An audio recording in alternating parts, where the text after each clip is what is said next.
स्वागत है आपका, आपके साथ में हूं शिल्पा रावत। और आज 10 कदम में बात करेंगे एसटी हसन के प्रेम की, जो कि रोहिंग्याओं के लिए उमड़ता हुआ नजर आ रहा है। अगर कोई आपसे ये कहे कि आपका हक कोई घुसपैठिया खा रहा है तो आप क्या कहेंगे? यही ना कि सरकार उस पर कार्रवाई करे और उसे अपने देश भेज दे। लेकिन समाजवादी पार्टी के पूर्व सांसद और अखिलेश के नेता एसटी हसन, जो आजकल विवादों की एक नई फेरिस्त तैयार कर रहे हैं, अब उनका घुसपैठिया प्रेम सामने आ गया है, जिस पर हंगामा छिड़ चुका है। एक रिपोर्ट देखिए।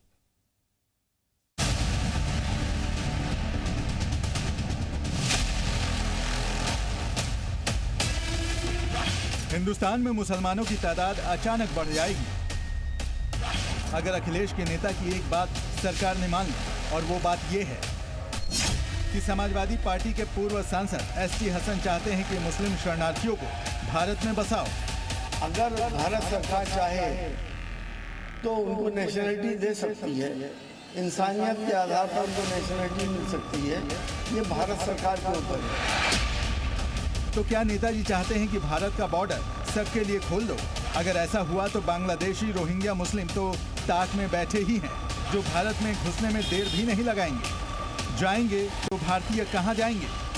वो ये चाहते हैं कि मुस्लिम जब आएगा, क्योंकि शरणार्थी तो मुस्लिम भी हो सकते हैं, जैन भी हो सकते हैं, पारसी भी हो सकते हैं, लेकिन वो सिर्फ मुस्लिमों की पैरवी कर रहे हैं, जिससे कि वो फर्जी वोट यहाँ पर बढ़वा सके और फर्जी तरीके से चुनाव जीत सके। इनका तो प्रोपेगेंडा ही शुरू से ये रहा है, किसी भी कीमत में ऐसे लोगों को हिंदुस्तान में नहीं लिया जाना चाहिए। हमारे देश में पर्याप्त मुस्लिम है, हम लोग सब मिलकर रहते हैं, हिंदू मुस्लिम सब मिलकर रहते हैं हमारे देश के अंदर। और बाहर से आए हुए मुस्लिम आतंकवादी ही होता है, चाहे वो बांग्लादेशी हो, चाहे वो पाकिस्तानी हो। विवादों के बादशाह बनते जा रहे एसटी हसन को दिक्कत क्या मुस्लिमों की एंट्री पर रोक से ज्यादा हिंदुओं के आने से है? अगर ऐसा है तो हसन को ये आंकड़े देख लेने चाहिए। केंद्र सरकार ने राज्यसभा में 2016 में भारत में 2 करोड़ बांग्लादेशी घुसपैठिए होने की जानकारी दी थी, लेकिन अलग अलग रिपोर्टों में यह संख्या 3 करोड़ से ज्यादा हो सकती है। संयुक्त राष्ट्र का कहना है कि लगभग 40,000 रोहिंग्या म्यांमार से भारत भाग आए हैं। यह आंकड़ा भी तब का है, इसके बाद तो 9 साल बीत चुके हैं, फिर भी गिनती के प्रताड़ित गैर मुस्लिमों को नागरिकता दी जा रही है, तो संसद के बनाए कानून पर सवाल उठाए जा रहे हैं। जैसे कि सीए आया तो भारत सरकार ने उसमें एक धार्मिक एंगल ले आया। उन्होंने कहा कि कोई भी गैर मुस्लिम किसी भी देश से प्रताड़ित होकर हमारे यहाँ आएगा तो हम उसे नागरिकता देंगे, लेकिन मुसलमान को नहीं देंगे। ये अजीबोगरीब कानून हिंदुस्तान की तारीख में पहली बार बना था। प्रताड़ित धार्मिक अल्पसंख्यकों को नागरिकता देने से क्या दिक्कत? सोचिए, पाकिस्तान, बांग्लादेश तो इस्लामिक मुल्क है, फिर वहाँ प्रताड़ित गैर मुस्लिमों को भारत शरण नहीं देगा तो वो कहाँ जाएंगे? क्या हसन चाहते हैं कि भारत में घुसपैठियों की एंट्री की खुली छूट मिले, नियमों को दरकिनार कर हर किसी को हिंदुस्तान में रहने दिया जाए? भारतीय का हक, रोजगार, संसाधन क्या घुसपैठियों में बांट दिए जाएं? जाहिर है, अगर बांग्लादेश से बड़ी संख्या में लोग आएंगे तो वो डेमोग्राफी चेंज करेंगे, लेकिन हसन को इससे क्या, मगर मुस्लिम धर्मगुरु भी वही राग अलाप रहे हैं। जब सारे धर्म के लोगों को नागरिकता दी जा रही है तो फिर मुसलमानों के लिए ये चीज़ क्यों, मतलब जो है ना, नागरिकता की बात नहीं कही जा रही है? जिन्होंने ये बयान दिया है कि मुसलमानों को बसाना चाहिए, उनको तो ये भी तो सोचना चाहिए कि जो लोग हिंदुस्तान छोड़कर पाकिस्तान चले गए, अपना मुल्क अलग ले लिया, तो उनका इस देश में क्या हिस्सा रह गया भाई? फिर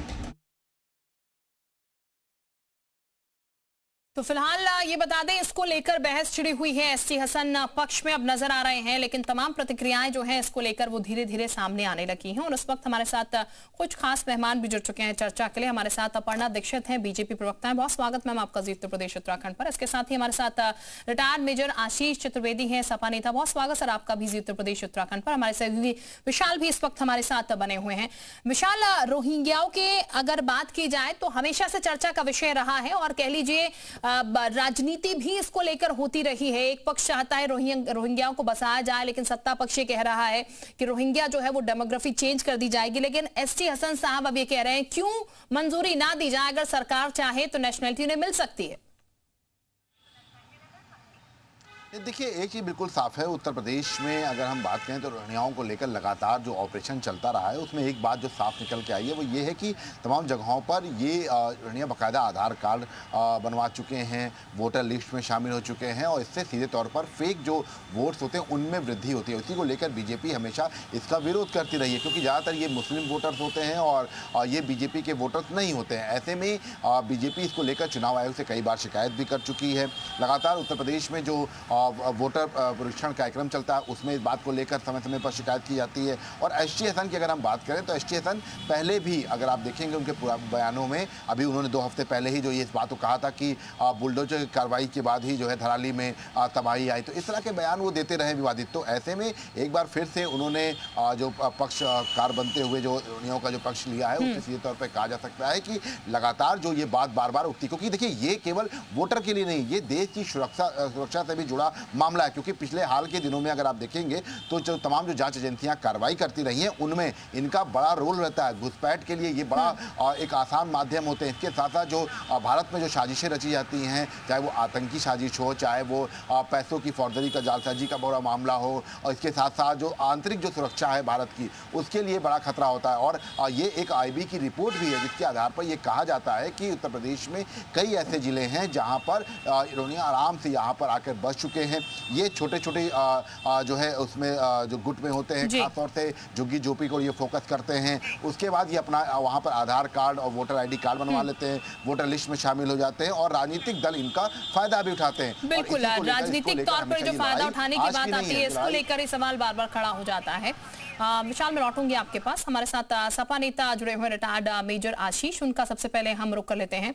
आशीष जी, जो बयान एसटी हसन साहब की तरफ से दिया गया है, क्योंकि आपकी पार्टी के नेता है सर, समाजवादी पार्टी की उस पर क्या प्रतिक्रिया है? समाजवादी पार्टी उस बयान का समर्थन करती है या आपके कुछ और विचार हैं? देखिए, यहाँ ये समझने की बात है कि पहले तो हमें समझना पड़ेगा क्या भारत में मुसलमानों के लिए कोई और कानून है और हिंदुओं के लिए कोई और कानून है, जैसा कि भाजपा को कहती रहती है। हाँ। जहां तक मेरी जानकारी है, धर्म के आधार पर हमारे देश में कोई अलग कानून हिंदू और मुसलमानों के लिए नहीं है, अभी तक तो नहीं है। अब भाजपा अगर कोई इंट्रोड्यूस करती है तो उसके बाद आप एक डिफरेंशिएशन कर सकते हैं कि हाँ, हम इनको नागरिकता देंगे, इनको नहीं देंगे। दूसरी बात ये आती है कि भारतीय जनता पार्टी ने शेख हसीना, जो अभी बांग्लादेश में वहां पहले प्राइम मिनिस्टर रही, उनको शरण दी। अदनान सामी जो है पाकिस्तान के सिंगर थे, उनको भी यहाँ पे शरण दी गई। तो वो तो दोनों मुसलमान हैं। और अब शेख हसीना ने अपनी पार्टी का ऑफिस भी जो है वो भारत में खोल लिया है। तो अब सवाल ये उठता है कि यदि कोई मुसलमान बहुत अमीर है तो उसको हम नागरिकता या शरण दे सकते हैं, लेकिन अगर गरीब है तो उसको हम शरण नहीं देंगे। नहीं चतुर्वेदी साहब, मैं बीच में आपको सॉरी इंटरप्ट करना चाहूंगी, पर शायद ऑथेंटिकेशन का भी सर फर्क हो जाएगा। एक नोन फेस और एक अननोन फेस, बहुत ज्यादा फर्क हो जाता है सर। बिल्कुल, अगर हमारे देश में, मैंने जैसा कि कहा, हाँ, अगर घुसपैठ के माध्यम से कोई हिंदू आ रहा है, घुसपैठ के माध्यम से कोई मुसलमान आ रहा है, तो वो दोनों चीजें गलत। यदि कोई शरणार्थी के रूप में आ रहा है, अपने डॉक्यूमेंट्स दिखा रहा है और सरकार अगर उसको चाहे तो शरणार्थी को, चाहे वो हिंदू हो या मुसलमान, अगर उसको लगता है तो उसको हम यहाँ नागरिकता दे सकते हैं। लेकिन अगर उसमें हम डिफरेंशिएशन क्लियरली कर देंगे कि नहीं, मुसलमानों को हम नहीं देते हैं, हिंदुओं को हम देते हैं, तो मुझे लगता है कहीं ना कहीं भारत की छवि को वो खराब करता है। जब आप धर्म के आधार पे ये कहते हैं, ठीक है, यानी कि धर्म के आधार पर ये डिफरेंशिएशन नहीं होना चाहिए। मैं वापस आपके पास लौटूंगी सर। हम अपर्णा के पास चलते हैं। अपर्णा दीक्षित भी हमारे साथ बनी हुई है। अपर्णा जी, जो बात मेजर साहब कह रहे हैं, रिटायर्ड मेजर साहब कह रहे हैं, वो कह रहे हैं डिफरेंशिएशन, ऐसा कोई कानून तो है नहीं कि हिंदुओं को, अगर हिंदू शरणार्थी आ रहे हैं तो उनको जगह दे दी जाए, मुस्लिम शरणार्थी आ रहे हैं तो उनके लिए मना किया गया हो।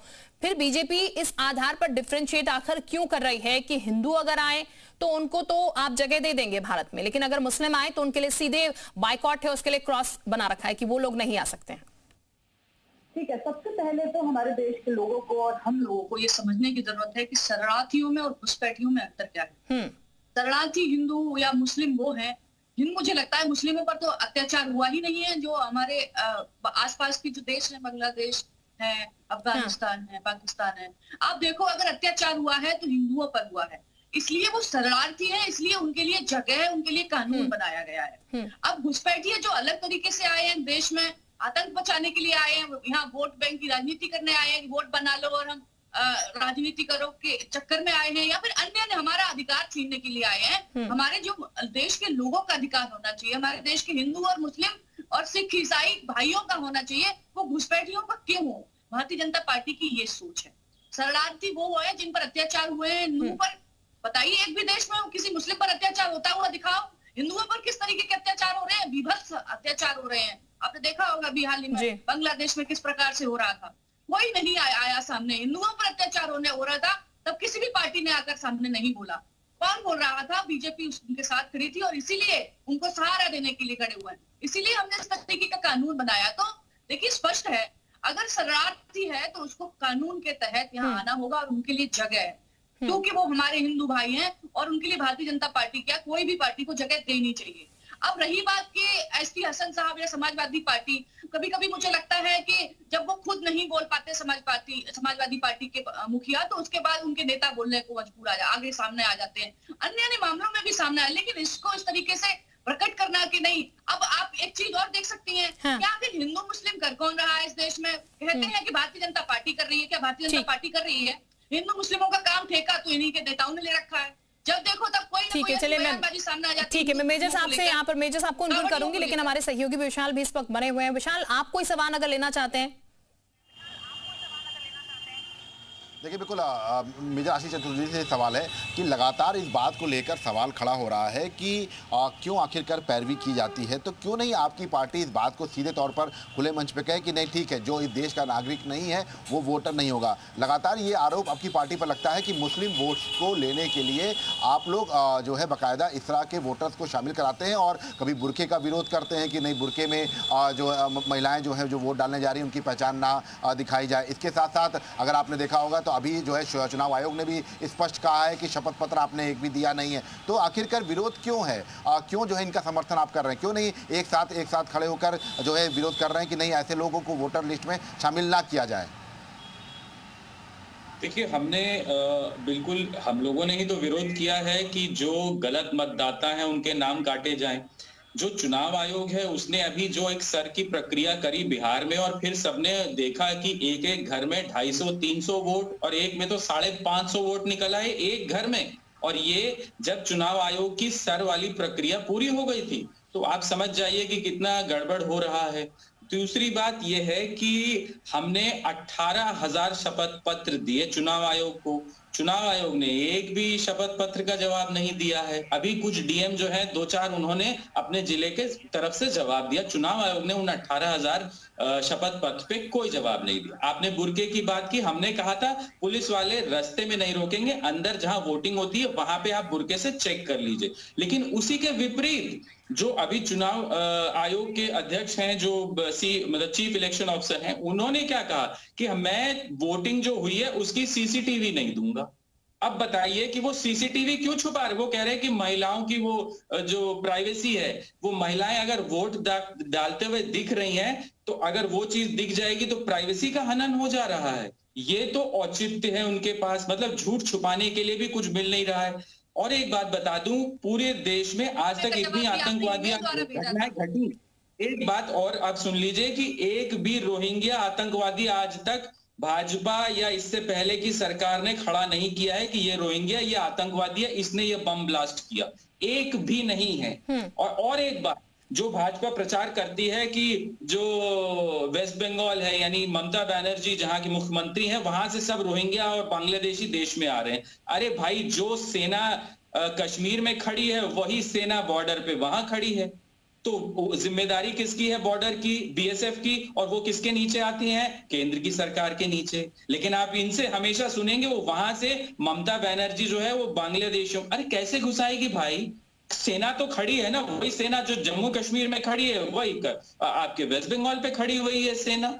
तो आपको अपनी सेना पे भरोसा नहीं है, क्योंकि आपको तो 2 कौड़ी की राजनीति करनी है। ठीक है, अपर्णा जी जो बात कह रहे हैं आशीष साहब, जरा जवाब दीजिएगा उसका। देखिए, आपने देखा होगा चुनाव आयोग द्वारा किस तरीके से स्पष्ट किया गया था इनके 18,000 हलफनामों को लेकर। इन्होंने कुछ ही हलफनामे जो ईमेल के द्वारा भेजे थे उसका उन्होंने जवाब दिया था। कुछ हलफनामे तो इन्होंने गलत तरीके से दिए थे जो मर चुके हैं 2022 में, ऐसे लोगों तक के हलफनामे दिए थे और कह रहे हैं कि चुनाव आयोग की गलती है। चुनाव आयोग ने हर विषय पर चर्चा की है। आशीष जी की यही प्रॉब्लम है, जब दरअसल सवाल करते हैं तो फिर सुनते नहीं है। क्या है आप देखिए, अभी मुझे थोड़ी सी सेंसिटिव आप इतने बड़े हैं, आप इतने समझदार हो, आपके मोदी जी यहाँ तक है कि स्कूल के चुनाव आयोग ने क्या बोला है, दुनिया को गलत तरीके से आप समझाने की कोशिश कर रहे हो दर्शकों को। क्या स्कूल बोल रहे हैं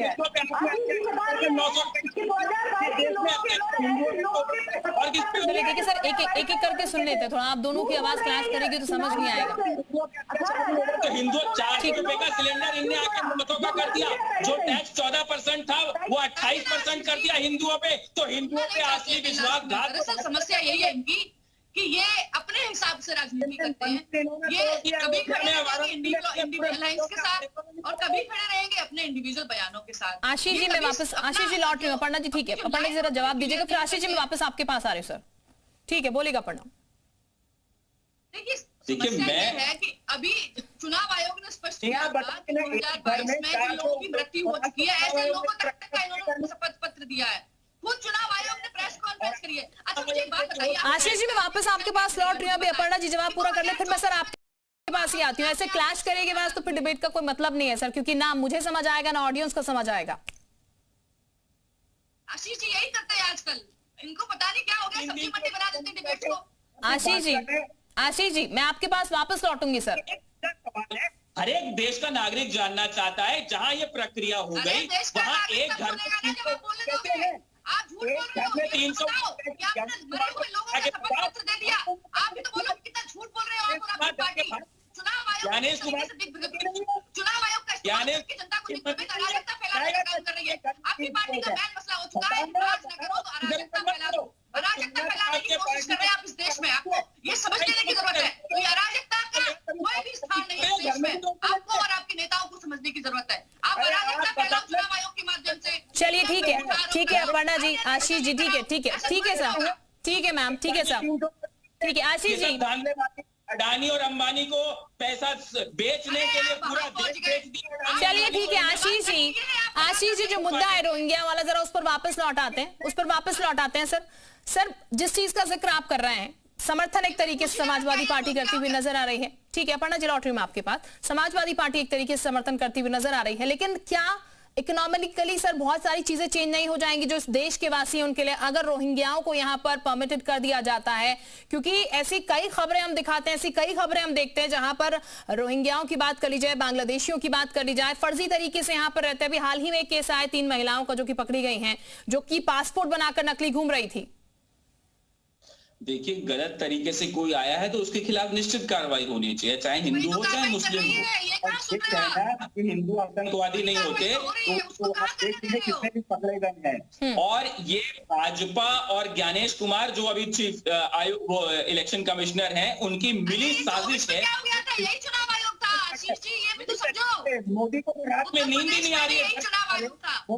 डरा हुआ है कि जब मेरी स्कूल के बच्चों को जन्म ये हाल है, मैं चुनाव जीतू तो जीतू कैसे, कोई सुनना नहीं चाहता। हिंदुओं पे सबसे ज्यादा अत्याचार। चलिए ठीक है, आप दोनों का बहुत शुक्रिया हमारे साथ जुड़ने के लिए। तो फिलहाल समाजवादी पार्टी का रुख साफ नजर आ रहा है कि रोहिंग्याओं के पक्ष में नजर आ रही है, और दूसरी तरफ बीजेपी कह रही है घुसपैठ जो है वो हम बिल्कुल नहीं होने देंगे। आप दोनों का बहुत शुक्रिया हमारे साथ जुड़ने के लिए। विशाल भी हमारे सहयोगी हमारे साथ जुड़े थे, बहुत शुक्रिया आपका भी।